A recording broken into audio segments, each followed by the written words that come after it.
ಈಗ ನಾನಲ್ಲಿ ನೀನಲ್ಲಿ ಪೈಪ್ ಹೊಡೆದ್ ಬರ್ತದೆ ತಡಿ.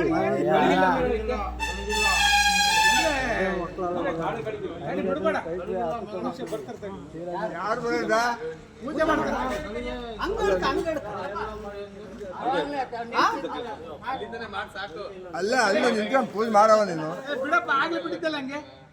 ಆಲಿ ಆಲಿ ಬಿಟ್ಟು ಕುಡಿತತೇನ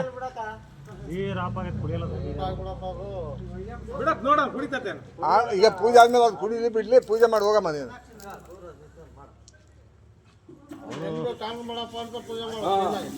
ಇನ್ನ 3 ಅದಾವ.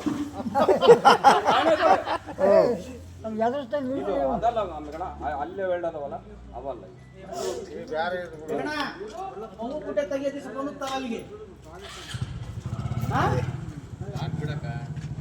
ಮಾಡ್ಲಿ ಬೇಡ ಒಣ್ಣ ಐತೆ ಅಂತ ಅವಕ್ಕೆ ಕೊಡೋ ಹಾಕ್ ಬರಲ್ಲಪ್ಪ.